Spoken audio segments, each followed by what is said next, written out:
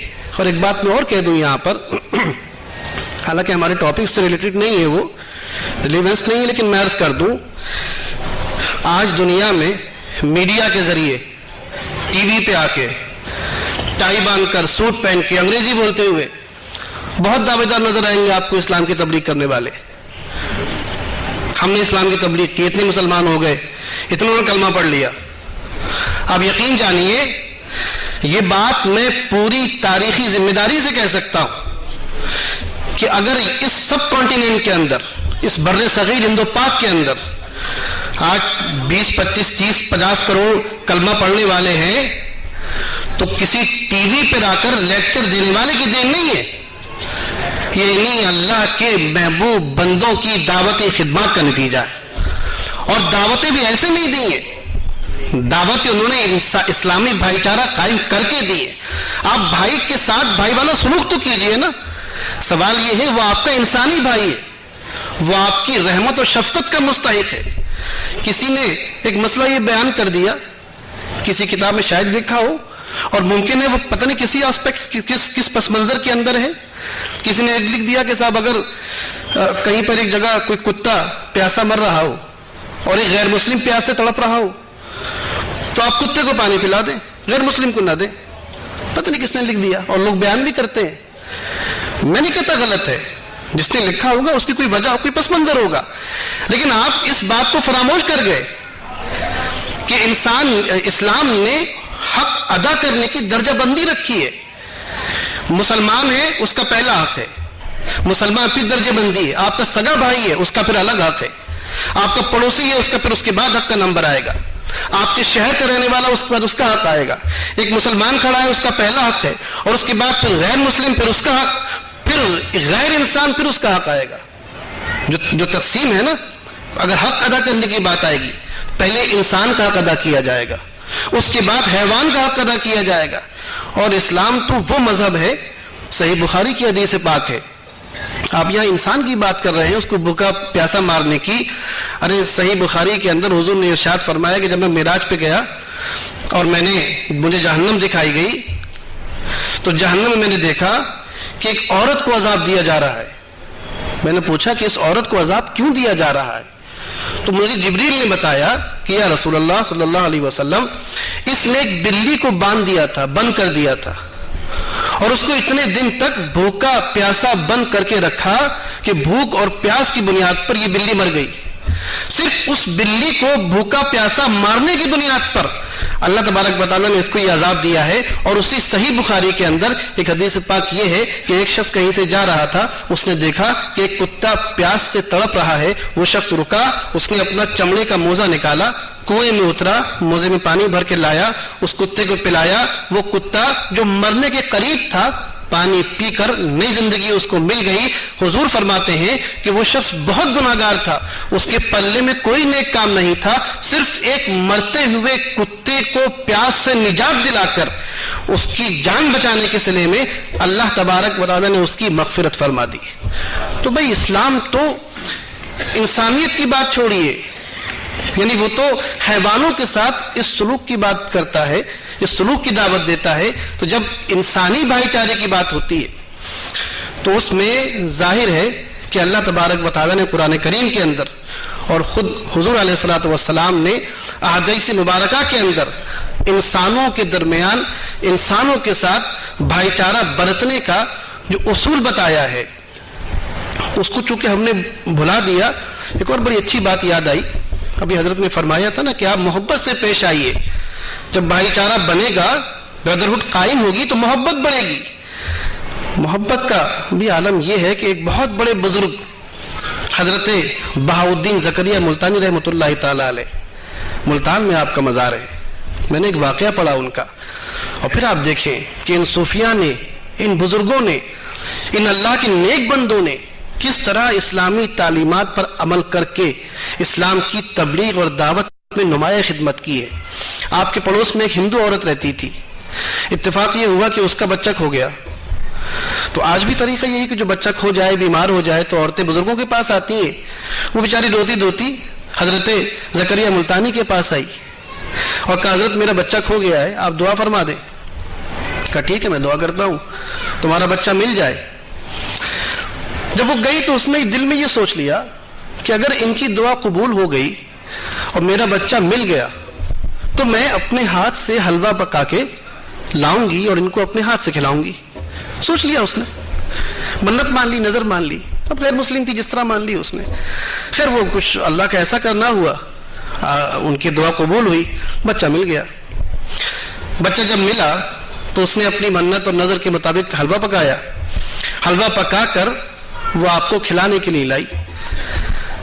جب وہ حلوہ پکا کر اپنے ہاتھ سے کھلانے کے لیے لائی تو مسئلہ یہ بن گیا کہ اس دن آپ کا روزہ تھا۔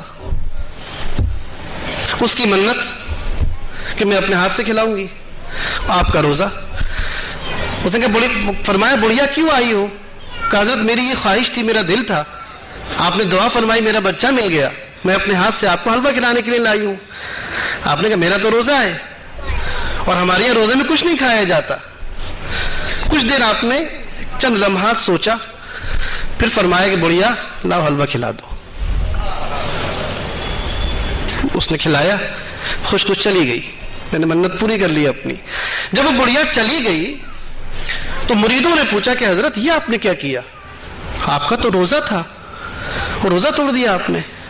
تو آپ نے فرمایا کہ یہ نفلی روزہ تھا، یہ روزہ فرض نہیں تھا رمضان کا، نفلی روزہ تھا۔ مجھے پتا ہے کہ اگر ایک نفلی روزہ توڑ دیا جائے تو اس کے کفارے میں ایک روزہ رکھا جا سکتا ہے۔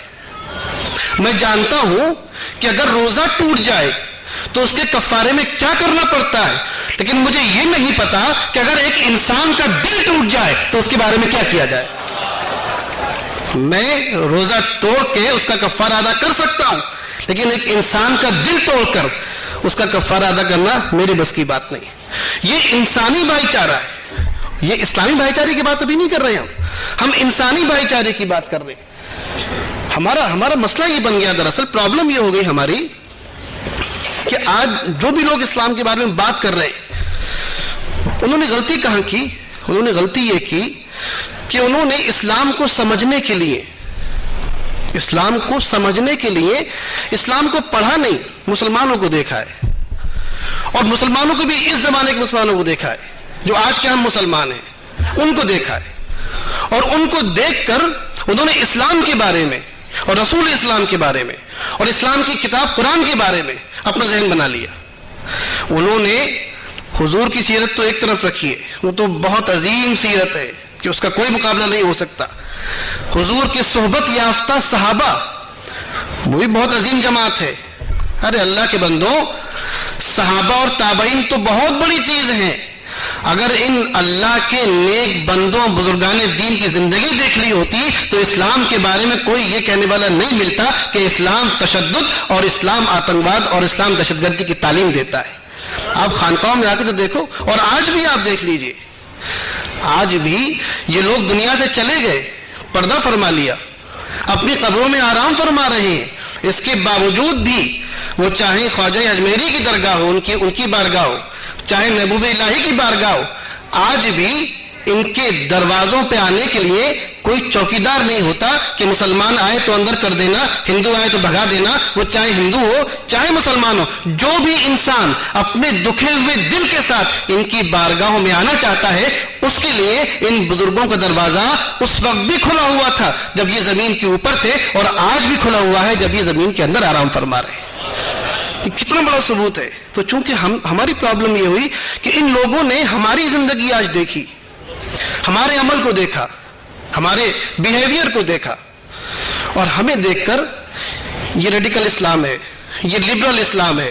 میں نے کہا سوال یہ ہے کہ مجھے اس لفظ سے اختلاف ہے. ابھی ایک میں کہیں علاج کے لیے گیا کسی ڈاکٹر کے پاس، سلیم صاحب نہیں تھے، کوئی اور تھا، وہ غیر مسلم تھے. انہوں نے پوچھا کہ آپ کہاں سے پڑھ کے آئے ہیں. جب بات شروع ہوئی تو میں نے کہا میں نے ایجپٹ میں پڑھا ہے، مصر میں. تو کہ یہ بتائیے کہ وہاں پر اسلام کون سا والا اپلائی کیا جاتا ہے، ریڈیکل اسلام یا لبرل اسلام؟ میں نے کہا نہیں، مجھے اس لفظ سے اختلاف ہے آپ کے. اسلام ریڈیکل یا لبرل نہیں ہے، مسلم ریڈیکل ہوتا ہے. جو آج کا مسلم، اس کو آپ تو کہہ سکتے ہیں کہ یہ لبرل مسلم ہے یا ریڈیکل مسلم ہے. اسلام تو صرف اسلام ہے. اور یہ پیغام آپ بھی لے جائیے کہ اسلام صرف اسلام ہے، اور اسلام وہ ہے جو ہمیں حضور کی زندگی میں نظر آتا ہے. اسلام وہ ہے جو ہمیں صحابہ کی حیات میں نظر آتا ہے. اسلام وہ ہے جو ہمیں تابعین کی زندگی میں نظر آتا ہے. اور اسلام وہ ہے جو ہمیں اولیاء اللہ کی زندگی میں نظر آتا ہے. اسلام وہ نہیں ہے جو ہمیں بندوق ہاتھ میں لیے ہوئے داڑھی والے مجاہد کی نظر میں آتا ہے. وہ اسلام نہیں ہے. اسلام کو سمجھنا ہے تو آج کے ان وحشیوں سے مت سمجھو. اسلام کے تصور بھائی چارے کو سمجھنا ہے تو محبوب الہی کے بارگاہ میں آؤ اور اس بڑھیا کے ساتھ کھڑے ہو کر سمجھو کہ اسلام کا بھائی چارہ کیا ہے اور اسلام کا تصور کانسیپٹ آف برادرہڈ کیا ہے. وہاں آپ کو سمجھ میں آئے گا. اب میں اس بات کو آگے بڑھاتے ہوئے یہ 2-3 باتیں عرض کروں کہ جب یہ بات سمجھ میں آئی کہ انسانی بھائی چارہ کیا ہے، ہم وہ ہندو ہو، وہ مسلمان ہو، وہ کسی قوم کا، کسی مذہب کا ہو، اس کے کچھ حقوق بہرحال ہیں، اس کے کچھ رائٹس ہیں جو بحیثیت انسان ہمیں ادا کرنا ہے. اس سے ہم منہ نہیں موڑ سکتے. اور اسلام نے اس سلسلے میں بہت واضح ہدایت دی ہیں. چونکہ ٹائم اب زیادہ نہیں رہ گیا، میں تفصیل میں نہ جاتے ہوئے اب صرف اس پر آتا ہوں کہ اسلامی بھائی چارہ کیا ہے، جس کو ہم اسلامک بردرہڈ کہہ سکتے ہیں. اسلامی بھائی چارہ، اس میں کوئی شک نہیں کہ جہاں اسلام نے انسانی بھائی چارے کی بات کی، ظاہر ہے کہ فرمایا کہ کلکم من آدم، تم سب کے سب آدم سے پیدا کیے گئے ہو. اسلام نے جب انسانی بھائی چارے کی بات کی تو اس کا تصور اس طرح دیا کہ دراصل یہ ایک فیملی ہے، ایک خاندان ہے. ہمارے بلائیوں میں ایک صاحب تھے، غیر مسلم ہے، وہ آئے میرے پاس ایک بار، کسی اخبار کے نمائندے ہیں وہ کچھ کنفیوز تھے کسی معاملے میں اسلامک اس میں. تو بات چیت شروع ہوئی ان سے. تو میں نے ان سے ایک بات کہی، میں نے ان سے یہ کہا، میرا جو اپنا سگا بھائی ہے چھوٹا، وہ بھی بیٹھا ہوا تھا وہاں پر، عطیف نام ہے اس کا. میں نے کہا آشیش بھائی، پہلی بات تو یہ سمجھ لو بات شروع کرنے سے پہلے کہ میرا اور آپ کا خون کا رشتہ ہے. آپ اگر میرے پاس یہاں پر آئے ہیں تو یوں ہی نہیں آئے، اور اگر میں آپ سے بات کر رہا ہوں، میرا اور آپ کا خون کا رشتہ ہے. آپ کو بڑی حیرت ہوگی کہ بھئی خون کا رشتہ کیسے ہو سکتا ہے. میں نے کہا بالکل اسی طرح جس طرح میرا سگا بھائی بیٹھا ہوا ہے، اس کا اور میرا خون کا رشتہ ہے، اسی طرح آپ سے بھی میرا خون کا رشتہ ہے. فرق صرف اتنا ہے کہ میرا اور میرے بھائی عطیف کا خون ایک نسل میں جا کے مل جاتا ہے. بھئی میرے والد، ان کے والد خون جا کے مل گیا. میرا کوئی کزن ہو، اس کا اور میرا خون جا کے دادا میں مل جائے گا. ہم اور آپ ہیں 100 پشت میں، 200 پشت میں، 300 پشت میں، کہیں نہ کہیں جا کر، اور اگر نہیں ملا تو حضرت آدم میں تو مل ہی جائے گا. اگر نہیں ملا کہیں تو حضرت آدم تک تو پہنچ کے مل ہی جائے گا. آپ اس نسل کے ساتھ جائیں گے، میرے شیرے کو آپ دیکھیے اور آپ کے پیرنٹس کو ہم دیکھتے ہیں آگے تک، تو کہیں نہ کہیں جا کر ایک مرد اور عورت ایسے ضرور ہوں گے کہ جن کے ایک بیٹے کی اولاد میں آپ ہیں، ایک بیٹے کی اولاد میں ہوں. اور اگر یہ نہ ہوا تو کم سے کم حضرت آدم اور حضرت حوا تک پہنچ کر یہ ہو ہی جائے گا کہ آدم بھی میرے دادا ملیں گے اور حوا میری دادی، اور آپ کی بھی دادا اور آپ کی بھی دادی. تو پتہ یہ چلا کہ میرا اور آپ کا ویسا ہی خون کا رشتہ ہے جیسا میرا اور میرے سگے بھائی کا خون کا رشتہ ہے. اب ذرا سوچئے کہ جب خون کا رشتہ بن گیا، ہماری پرابلم یہ بھی ہے، اس میں اتنے مسئلے کس کس پر بولا جائے. ایک مسئلہ یہ بھی بہت بڑا ہمارے پاس ہو گیا کہ ہم نے یہ سمجھ لیا کہ اگر کوئی ہمارے مذہب کا نہیں ہے، غیر مذہب کا ہے، تو اب ہر طرح اس سے نفرت، ڈانٹ پھٹکار، بھگانا، اب ہر قسم کے سلوک کا حقدار ہے وہ. ایسا نہیں ہے، اور یہ ٹرو اسلامک کانسیپٹ نہیں ہے، یہ غلط ہے. اکثر یہ بات ہوتی ہے، دیکھیں کسی چیز کو سوچنے کے دو طریقے. ایک تو یہ کہ جو ہمارے سامنے بیٹھا ہوا ہے، جو غیر مسلم ہے، اس کے بارے میں ایک تو یہ سوچوں. آج امریکہ کو آپ دیکھ رہے ہیں کتنا پریشان کر رہا ہے پوری دنیا کو. اس کے بارے میں دیکھیے سوچنے کے دو طریقے ہیں. ایک دعا اس طرح کر سکتے ہیں کہ اے پروردگار اس کو تباہ کر دے، اس کو برباد کر دے، ان میں کیڑے پڑ جائیں، ان کے جو ہے سیلاب آ جائے، زلزلہ آ جائے، جتنی بھی دعائیں ہو سکتی ہیں بری سے بری سب دے دی آپ نے جارج بش کو، کلنٹن کو. ایک طریقہ تو یہ ہو سکتا ہے، لیکن یہ طریقہ اسلامی طریقہ نہیں ہے. یہ طریقہ صوفیوں کا طریقہ نہیں ہے، یہ طریقہ تصوف والوں کا طریقہ نہیں ہے جو اہل اللہ ہوا کرتے تھے. میں نے کہا سوال یہ ہے کہ ان لوگوں کی آخرت تو خراب ہے ہی ہے، آخرت تو خراب ہے نا ان کی، چونکہ ایمان نہیں لائے. دنیا کم سے کم اچھی ہے، اب اس کے بھی پیچھے پڑ گئے کہ دنیا بھی خراب ہو جائے. یہ کوئی طریقہ نہیں. ان کی آخرت تو پہلے سے خراب ہے اور آپ دعا کر رہے ہیں کہ ان کی دنیا بھی خراب ہو جائے. دعا تو یہ کرنا چاہیے کہ اے پروردگار ان کی دنیا اچھی ہے تو ان کی آخرت بھی اچھی کر دے، یہ ایمان کی دولت سے فیضیاب ہو جائے. دعا تو یہ کرنی چاہیے. آپ سوچئے کہ ڈاکٹر صاحب کے پاس ایک مریض آتا ہے، اس کے کوئی زخم لگا ہوا ہے یا کوئی اور چیز ہے. اب ڈاکٹر صاحب کس طرح ملیں گے اس سے، کس طرح بیہیو کریں گے؟ اگر اس کے دو چار جھاپڑ مار دیے یا اس کو گالی دے دی یا سخت بات کری، دوبارہ نہیں آئے گا. اور چونکہ یہ کرنا بھی نہیں چاہیے، چونکہ آپ اس کے معالج ہیں، وہ آپ کا مریض ہے، وہ آپ کے پاس اپنا مرض لے کر آیا ہے. آپ اس مرض سے دشمنی رکھیے. جو مرض اس کے اندر ہے وہ آپ کا انیمی ہے، وہ آپ کا دشمن ہے. اس کو ختم کیجیے وہاں سے. جس شخص کے اندر مرض ہے وہ دشمن نہیں ہے آپ کا. بالکل اسی طرح جو غیر مسلم ہے وہ آپ کا انسانی بھائی ہے اور آپ کی ہمدردی کا پورا مستحق ہے. اس کے اندر جو کفر کی آلودگی ہے، جو کفر کی غلاظت ہے، اس کو دور کرنے کی کوشش کیجئے. اس کو سرے سے اس کافر کیوں ختم کرنا چاہتے ہیں آپ؟ اسلام نے کبھی کافر کو ختم کرنے کی بات نہیں کی، اس کے کفر کو ختم کرنے کی بات کی ہے. کیونکہ بہرحال وہ ایک انسان ہے اور انسان ہونے کے ناطے حضرت آدم کی اولاد ہے، اور حضرت آدم کی اولاد ہونے کے ناطے وہ اسی فیملی کا ایک فرد ہے جس فیملی سے ہم اور آپ تعلق رکھتے ہیں. تو یہ اسلام نے جو انسانی بھائی چارے کا تصور دیا ہے وہ یہ ہے. اب میں آگے چلتے ہوئے بس سرسری طور پر چند باتیں پیش کرتا ہوں اسلامی بھائی چارے کی، جو ہم اندر ہی اندر کرتے ہیں. اسلامی بھائی چارے کے تعلق سے ایک بات یاد رکھیے کہ اسلام نے ایسا نہیں کیا کہ جو کام آپ دنیا میں کریں کسی بھائی کے ساتھ اس کا صلہ یا اس کا نتیجہ دنیا میں آپ کو ملے. یہ بڑی اہم بات ہے. ایسا نہیں ہے کہ اگر یہ آپ کو حکم دیا گیا کہ کسی مسلمان بھائی کے ساتھ اچھا سلوک کرو تو اس لالچ میں کرو کہ تمہارے ساتھ بھی اچھا سلوک کرے. ایسا نہیں ہے. کیونکہ اگر یہ بات ہو کہ ایک مسلمان کے ساتھ اچھا سلوک اس بنیاد پہ کیا جائے کہ وہ بھی ہمارے ساتھ لوٹ کے اچھا سلوک کرے، تو یہ کام اللہ کے لیے نہیں ہوا، یہ کام اپنی ذات کے لیے ہو گیا.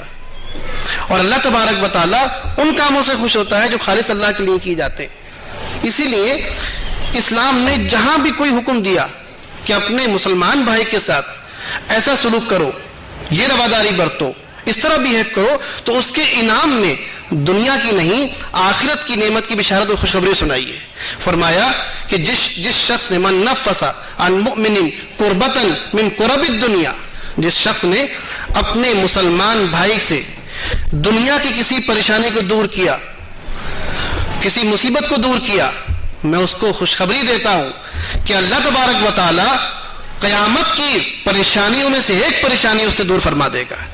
تو یعنی جو کام دنیا میں آپ کریں گے، جس مسلمان کے ساتھ جو نیکی کریں گے، بالکل ویسی ہی نیکی اور ویسے ہی صلہ اور ویسے ہی انعام اللہ تبارک و تعالی آپ کو قیامت کے دن عطا فرمائے گا. حضور نے ارشاد فرمایا کہ جس نے کسی مسلمان کا ایک عیب چھپایا، اپنے مسلمان بھائی کا ایک عیب چھپایا، اللہ تبارک و تعالی دنیا میں بھی اور آخرت میں بھی اس کے عیب کو چھپائے گا. من ستر مسلما عن عیبہ سترہ اللہ تعالی فی الدنیا والآخرہ. اللہ تبارک و تعالی دنیا میں بھی اور آخرت میں بھی اس کے عیب کی حفاظت کرے گا. اور یہ کتنی بڑی بات ہے کہ آپ نے فرمایا کہ ما کان العبد فی عون اخیہ. یاد رکھو جب تک کوئی مسلمان اپنے دوسرے مسلمان بھائی کی مدد کر رہا ہے, اس کی حاجت براری کر رہا ہے, اس کا تعاون کر رہا ہے, جب تک ایک مسلمان اپنے دوسرے مسلمان بھائی کی مدد کر رہا ہے اس وقت تک اللہ اس مسلمان کی مدد فرما رہا ہے. یعنی آپ اپنے بھائی کی مدد کرتے ہیں اور اس کے صلے میں اللہ تبارک و تعالی اس بندے کی مدد پر ہوتا ہے جو اپنے مسلمان بھائی کی مدد کر رہا ہے. اور یہاں پر بے شمار احادیث ایسی ہیں جو پیش کی جا سکتی ہیں, لیکن میں سمجھتا ہوں ٹائم زیادہ ہو رہا ہے, ہم یوں بھی لیٹ چل رہے ہیں. میں اپنی بات کو بالکل اب آخری اس پہ آتا ہوں. 2-3 میں حدیث اور پیش کروں آپ کے سامنے جس سے آپ کو اندازہ ہو کہ اللہ تبارک و تعالیٰ اور اس کے رسول نے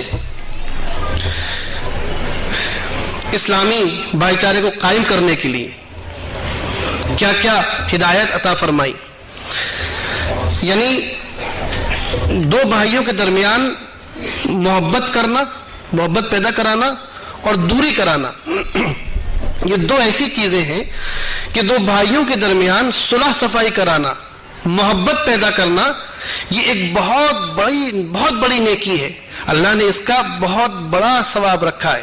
اور اسی طرح دو بھائیوں کے درمیان پھوٹ پڑوانا, تفریق پیدا کر دینا, علیحدگی کروا دینا, یہ بہت بڑا عذاب ہے. اس کا اندازہ آپ اس بات سے کیجئے کہ حضور نے فرمایا کہ جس شخص کہ اگر جھوٹ تو برا ہی ہے, ہر حال میں برا ہے, جھوٹ بولنا اچھی بات نہیں ہے, لیکن آپ نے فرمایا کہ اگر دو مسلمان بھائیوں کے درمیان تفریق ہو جائے, نفرت پیدا ہو جائے, دوری بن جائے, تو ان دو مسلمانوں کو آپس میں قریب لانے کے لیے, ان میں محبت پیدا کرنے کے لیے جھوٹ بولنا بھی جائز ہے. اندازہ لگائیے آپ کہ دو مسلمان بھائیوں کے درمیان قربت پیدا کرنا کتنی بڑی بات ہے کہ حضور نے فرمایا کہ وہ جھوٹ نہیں مانا جاتا جو اس نیت اور اس ارادے سے بولا جائے کہ دو بچھڑے ہوئے بھائیوں کے درمیان صلح پیدا کر دی جائے. اور بالکل الٹا اس کا یہ فرمایا, یاد رکھو من فرق بیننا فلیس منا, کہ جس نے ہمارے درمیان مسلمان بھائیوں کے درمیان پھوٹ پڑوائی, تفریق پیدا کی, دوری بنائی, علیحدگی کروا دی, یاد رکھے اس کا مجھ سے کوئی تعلق نہیں ہے. فلیس منا, وہ ہم میں سے نہیں ہے. تو یہ کہ ہر اعتبار سے جب تک آپ دنیا میں ہیں یہ اسلامی بھائی چارہ, اور حد یہ ہے کہ اس بھائی چارے کی حفاظت اسلام میں یہاں تک کی کہ حضرت عثمان فرماتے ہیں کہ ایک مرتبہ ہم نے کسی مسلمان کو دفن کیا, جب دفن کر دیا تو حضور علیہ الصلوۃ والسلام وقفا, وہاں کھڑے ہو گئے اور آپ نے ارشاد فرمایا کہ استغفروا لاخیکم, اپنے اس بھائی کے لیے دعا کرو. چونکہ اب اس سے سوال کیے جانے, پتہ یہ چلا کہ اسلامی بھائی چارہ صرف دنیا کی حد تک نہیں ہے, بلکہ یہ تو ایسا بھائی چارہ ہے کہ جب آپ کا بھائی دنیا سے چلا گیا اس کے باوجود بھی آپ کو یہ حکم دیا جا رہا ہے کہ اس کے ساتھ نیکی, اس کے لیے دعا اور اس کے ساتھ اچھا سلوک کریں, اس طور پر کہ اس کے لیے دعائیں مغفرت کرتے رہیں. پتہ یہ چلا کہ اسلامی بھائی چارہ دنیا کے اندر بھی اور آخرت کے اندر بھی وہ اسی طرح رہے گا جس طرح دنیا کے اندر ہے. اور کیا آپ نے یہ حدیث نہیں سنی کہ کسی نے حضور سے پوچھا یا رسول اللہ جب ہم جنت میں جائیں گے تو یہاں جو ہمارے تعلقات ہیں, جس طرح ہم رہتے ہیں, تو وہاں ہماری ملاقات ہوگی کہ نہیں ہوگی ہمارے دوسرے لوگوں سے, رشتہ داروں سے؟ تو آپ نے ارشاد فرمایا, یاد رکھو کہ جو تعلق تمہارا جس سے دنیا میں ہوگا وہی تعلق اخوت اور بھائی چارے کا آخرت میں بھی ہوگا. تم جس طرح یہاں اپنے دوست سے ملتے تھے, اس سے باتیں کرتے تھے, اس سے بھائی چارہ قائم کرتے تھے, بالکل اسی طرح جنت کے اندر بھی وہ تمام لوگ آپس میں ملتے رہیں گے اور آپس میں ایک دوسرے کو پہچانتے رہیں گے. اور یہ بھی فرمایا کہ پھر کبھی کبھی ایسا بھی ہوگا کہ اگر کسی انسان نے کسی مسلمان نے دوسرے مسلمان کے ساتھ کوئی برائی کی ہوگی, وہ اس کو یاد آئے گی, وہاں تعلق بن جائے گا, وہاں تو کوئی اختلاف ہوگا نہیں. تو وہ بھائی کبھی کبھی اس کو یاد دلائے گا, تمہیں یاد ہے میں اس جگہ بیٹھا ہوا تھا اور تم نے میرے ساتھ یہ برائی کی تھی, تو کہے گا ہاں مجھے یاد ہے. لیکن وہ ہمارا رحم کرنے والا رب ہے کہ اللہ تبارک و تعالیٰ نے میری اس برائی کو معاف فرمایا. اور آخر میں جہاں بات ختم کرنے کی نوبت آئی تو حضور نے ارشاد فرمایا کہ جب مدینے میں تشریف لائے آپ ہجرت کے بعد, تو آپ نے یہ سوچا کہ جو قرآن کریم کے اندر جو تصور دیا گیا بھائی چارے کا اس کو اپلائی کر کے دکھا دوں. تو آپ نے اس طرح اپلائی کیا کہ آپ نے سب کو جمع کیا, صحابہ کو, اس میں مہاجرین بھی تھے, اس میں انصار بھی تھے, جو مدینے کے رہنے والے, مکے کے رہنے والے, اور آپ نے ایک آدمی مہاجرین میں سے, ایک انصار میں سے لیا اور فرمایا تم ان کے بھائی ہو, زید بن ثابت ابو عبیدہ کے بھائی ہیں, فلاں شخص ان کا بھائی ہے, فلاں ان کا بھائی ہے, میں آج سے تم دونوں کو آپس میں بھائی بناتا ہوں. جب بھائی بن گئے, بس میں ختم کرتا ہوں بات, اور ذرا اندازہ لگائیے کہ اسلامی بھائی چارے نے بات کو کہاں تک پہنچا دیا تھا, اور آج ہم اسلامی بھائی چارے کے کتنے پیچھے آ گئے.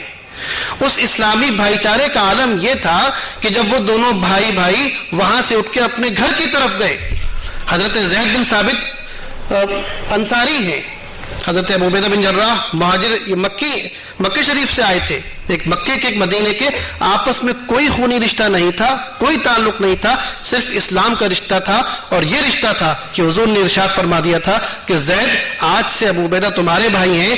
جب یہ لوگ اٹھ کر گھر پر گئے, حضرت زید نے فرمایا کہ ابو عبیدہ آج سے تم میرے بھائی ہو, میرے 2 مکان ہیں, ایک مکان اپنے لیے رکھتا ہوں, ایک مکان تمہیں دیتا ہوں, میرے 2 کھیت ہیں, ایک کھیت اپنے لیے رکھتا ہوں, باپ تمہیں دیتا ہوں, میری 2 بیویاں ہیں, ایک کو طلاق دیتا ہوں, تم اسے شادی کر لو. یعنی اسلامی بھائی چارہ یہاں تک پہنچتا ہے. آدمی وہاں پہلے آئے تو, اور آج ہم کہاں پہنچے ہوئے ہیں یہ ہمیں بتانے کی ضرورت نہیں ہے. اللہ تبارک تعالیٰ سے دعا ہے کہ ہمارے یہ سیمینار صرف سننے, بیٹھنے اور واہ واہ کرنے تک محدود نہ رہے, بلکہ جو پیغام, جو میسج ہم آپ تک پہنچانا چاہتے ہیں. دیکھیے ہوا کیا کہ ایک بار کچھ صحابہ کہیں بیٹھے ہوئے تھے, آخری بات پھر عرض کروں, حضرت ابن مسعود تشریف فرماتے, تو آپ نے کہا, کچھ لوگ جب گزرے وہاں سے, تو آپ نے فرمایا کہ حلم نؤمن ساعتن, آؤ کچھ دیر کو ایمان لے آئے. تو لوگوں کہ حضرت ابن مسعود یہ تو پہلے سے مسلمان ہیں, ان کو آپ دعوت دے رہے ہیں ایمان لانے کی. تو آپ نے فرمایا دراصل بات یہ ہے کہ ایمان تو رکھتے ہیں, لیکن دنیا کی آلودگی میں پڑھ کر ان کا ایمان کمزور ہو جاتا ہے, ان کو احساس نہیں رہتا کہ ہم مسلمان ہیں, ہماری ذمہ داری کیا ہے. آؤ کچھ دیر ہماری صحبت میں بیٹھو اور ایمان کی تجدید کر لو. یہ الاخلاص فاؤنڈیشن کے سیمینار دراصل اسی ایمان کو تازہ کرنے کی ایک کوشش ہے کہ ہم دنیا میں اتنے الجھے ہوئے ہیں, ہم یہ چاہتے ہیں کچھ دیر کے لیے یہاں بیٹھیں, اللہ کی کتاب کو سنیں, اس کو سمجھیں, اور اس اللہ کے پیغام کو سمجھیں جس پیغام پر عمل کرنے کی ذمہ داری ہماری اجتماعی طور پر بنتی ہے. تو آج کے ہمارے اس سیمینار کا یہی پیغام ہے کہ آپس میں بھائی چارہ قائم کریں, محبت قائم کریں, نفرتوں کی دیوار کو ہٹائیں. اور یہ محبتیں صرف مسلمانوں کے ساتھ خاص نہیں ہے, اسلام نے تو ہر حال میں محبتیں تقسیم فرمانے کا حکم دیا ہے. جب وہ یہ حکم دیتا ہے کہ اے لوگوں بیواؤں کی مدد کرو, اور جب حضور نے یہ فرمایا انا وکافل الیتیم کہاتین فی الجنہ, جب آپ نے یہ فرمایا کہ سن لو کہ یتیم کی مدد کرنے والا میرے ساتھ جنت میں ایسا رہے گا جیسے یہ دونوں انگلیاں برابر ہیں. حضور نے کہیں قید نہیں لگائی کہ یتیم اگر مسلمان ہو تو جنت میں جاؤ گے, اگر ہندو ہو تو کوئی ثواب نہیں ملے گا. اسلام نے انسانی بھائی چارے کا یہ تصور دیا ہے کہ نیکی چاہے کسی کے ساتھ کی جائے وہ بہرحال نیکی ہوتی ہے, اور اللہ تبارک و تعالی اس کا اجر عطا فرماتا ہے. آج کا یہی پیغام لے کر جائیے, اور اس عزم کے ساتھ جائیے کہ ہم جو پیغام بھول چکے ہیں, جس راستے سے دور جا پڑے ہیں, اس کو دوبارہ اپنے درمیان پیدا کریں, اس راستے پر لوٹ کر آئیں, اپنے درمیان محبتیں پیدا کریں, شفقتیں پیدا کریں, رحم اخوت پیدا کریں, اپنوں کے ساتھ بھی غیروں کے ساتھ بھی, تاکہ آج بدلے ہوئے حالات میں ہم دنیا والوں کے سامنے اسلام کا اور رسول اسلام کی صحیح تصویر پیش کر سکیں. بس ان 4 مصروں کے ساتھ میں اپنی بات ختم کرتا ہوں کہ ہم ان کا نقش پا بھولے ہوئے ہیں, ہم ان کا نقش پا بھولے ہوئے ہیں. خدا بندہ یہ کیا بھولے ہوئے ہیں, چلو پھر لوٹ جائیں اس طرف کو جدھر کا راستہ بھولے ہوئے ہیں. السلام علیکم ورحمۃ اللہ وبرکاتہ.